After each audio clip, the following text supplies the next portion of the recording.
Hi guys, ito na siya. O di ba ang bilis? Yan na siya guys. Mini cheese manakis. Tingnan niyo siya kung gaano siya kalambot. Oh. Ang sarap talaga pag nagkakape ka.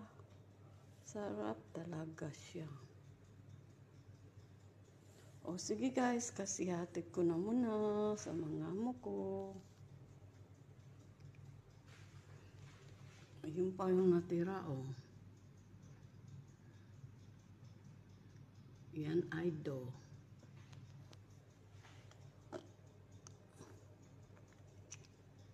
Ano kung gaano siya kalambot ang do ko. Oh. Ganyan kalambot ang do. Nagpaturo nga yung bagong dumating dito paano daw ako gumawa ng mga malambot na tinapay.